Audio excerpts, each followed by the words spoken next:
warahmatullahi wabarakatuh. Alhamdulillah, soleh-solehnya sadar. Hari ini kita masih diberikan kesehatan oleh Allah sehingga kita masih bisa dipertemukan di kelas yang insya Allah dirahmati oleh Allah Subhanahu wa Ta'ala. Sebelumnya saya tanya dulu, bagaimana kabarnya hari ini?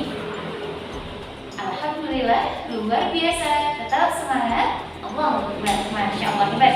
Nah, soleh-solehah, selanjutnya sebelum memulai pelajaran biasanya kita biasakan untuk berdoa terlebih dahulu. Semua kelasnya dipimpin untuk berdoa. Amin. Selanjutnya saya tanya, siapa yang tidak hadir hari ini? Oh iya, ada satu orang yang sakit ya temannya. Kita doakan semoga temannya segera sembuh ya dan bisa bergabung bersama kita kembali.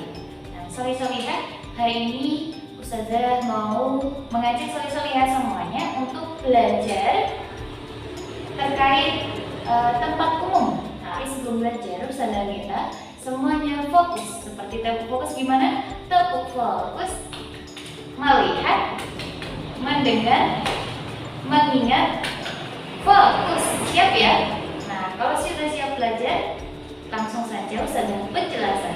Nah, soleh-solehah Ustazah, selanjutnya kita melanjutkan ke pembahasan kita pada hari ini. Pembelajarannya kita ada beberapa, yaitu pembelajaran tematik berkaitan dengan pelajaran IPA, ada nanti perubahan sifat benda, kemudian ada matematika, berhitung, dan yang terakhir ada bahasa Indonesia mengenal rambu-rambu lalu lintas. Nah, kemudian perubahan sifat benda. Setelah ada pertanyaan, siapa yang tahu berapa sifat benda?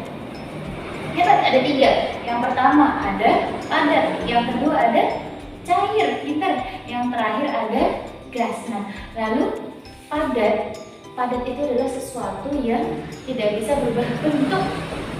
Walaupun dibentuknya kecil, ditutup mulut itu masih berbentuk padat, tidak bisa mencair. Berbeda dengan mencair. Kalau mencair itu dia selalu berubah bentuk menyesuaikan tempatnya. Dan yang terakhir ada gas. Gas itu yang selalu berubah, maksudnya misalkan pas menjemur pakaian ataupun pas mendidihkan air, itu nanti akan mengeluarkan uap, itu namanya gas. Nah, soleh-solehah, pertanyaannya Ustazah, kira-kira barang apa saja nih yang sering dipakai oleh manusia dalam kehidupan sehari-hari? Iya, 3 yang sering digunakan oleh manusia dalam kehidupan sehari-hari: kertas, plastik, dan kayu. Kemudian kita pelajari satu persatu. Bentuk plastik ada botol minum, pintar. Kemudian yang terbuat dari kayu ada mas ini, siapa? Oh iya, ada meja, ada kursi, ada lemari, dan ada itu. Dan yang terakhir ada yang terbuat dari kertas apa? Ada buku dan lain sebagainya. Nah, soleh-solehah itu terkait perubahan sifat benda. Dan selanjutnya, secara fisika, perubahan sifat benda ternyata ada 6. Mau tahu nggak? Yang pertama itu ada membeku. Membeku itu perubahan dari cair menuju ke padat. Cair ke padat. Misalnya, soleh-solehah mau membekukan es batu, berarti itu dari air biasa, kemudian dimasukkan ke kulkas, akhirnya membeku. Ada lagi kebalikannya, dari padat ke cair, itu namanya mencair. Misalnya ada es krim ataupun ada mentega yang dilelehkan di atas kompor, nanti akan mencair, itu namanya mencair. Kemudian ada lagi mendidih. Mendidih itu dari cair menuju gas. Nah, contohnya seperti apa? Soleh-solehahnya Ustazah mendidihkan air di atas kompor. Pertama dia bentuk cair, kemudian nanti akan menimbulkan gas. Bentar. Dan ada lagi kebalikannya, dari gas ke cair, itu namanya mengembun. Contohnya apa? Coba soleh-solehah setiap pagi keluar kamar, kemudian lihat setiap daun itu ada tetesan air, itu namanya mengembun. Dan selanjutnya ada padat menuju ke gas. Kalau padat menuju ke gas itu namanya menyempit. Contohnya apa? Soleh-solehah kalau punya kapur barus di rumah, itu coba diletakkan di ruangan, kemudian dilemparkan, lama-kelamaan kapur barus tersebut akan mengecil. Nah, itu namanya menyempit. Kemudian kebalikannya dari gas ke padat itu apa? Yaitu mengkristal. Contohnya pada musim salju itu terdapat berbagai macam butiran-butiran kristal yang dihasilkan oleh musim salju. Nah, Solisa lihat itu tadi terkait perubahan sifat benda secara fisika.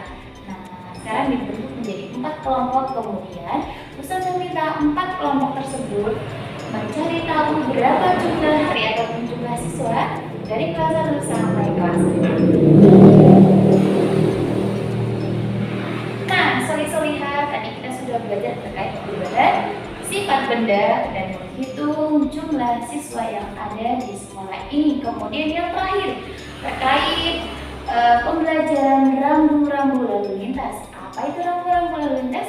Solisa sudah sering sekali melihat di jalanan terkait rambu-rambu lalu lintas. Siapa yang tahu? Oh iya, Ustazah terangkan. Rambu lalu lintas adalah papan tanda atau papan pengarah yang didirikan di sisi jalan ataupun di atas jalan untuk memberikan informasi kepada seluruh pengendara yang tujuannya menghindari terjadinya kecelakaan. Misalnya seperti apa? Ada larangan parkir, berarti tidak boleh parkir di area tersebut. Kemudian ada berbelok kanan, kemudian apa lagi? Belok kiri, ya hebat. Nah, selanjutnya sudah kasih tahu, ternyata ada 4 macam rambu lalu lintas yang harus kita pelajari. Yang pertama, ada rambu perintah. Rambu perintah itu biasanya berwarna biru dan putih dengan bentuknya bulat. Berarti kalau rambu perintah harus ditaati. Nah, rambu perintah misalkan ada panah ke kanan, berarti harus belok kanan. Ada panah ke kiri, berarti harus belok kiri. Ada panah ke atas, berarti harus jalan lurus. Dan yang kedua ada rambu larangan. Nah, rambu larangan itu berarti tidak boleh sama sekali kita kerjakan. Berarti itu artinya dilarang, tidak boleh dikerjakan. Misalnya apa? Ya hebat, ada larangan parkir, ada larangan berhenti, ada larangan kasih. Nah, berarti itu kalau ada tanda disilang dalam satu huruf berarti tidak boleh dikerjakan. Kemudian ada rambu peringatan. Rambu peringatan ini biasanya berbentuknya belah ketupat. Nah, belah ketupatnya berwarnanya kuning. Misalkan ada jalan berbelok, ada tanah longsor, ada rawan longsor, ada juga jalannya licin. Itu namanya rambu peringatan.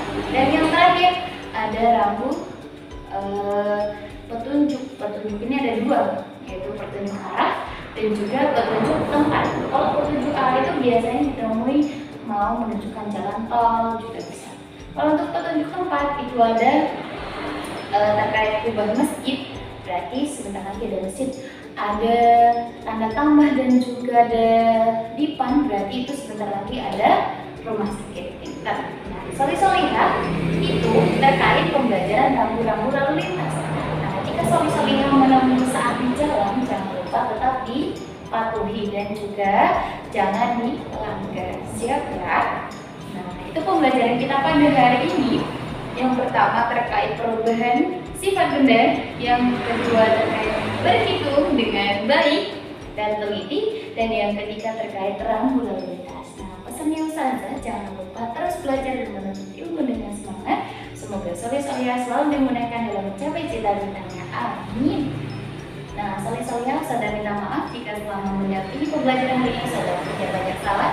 Wassalamualaikum warahmatullahi wabarakatuh.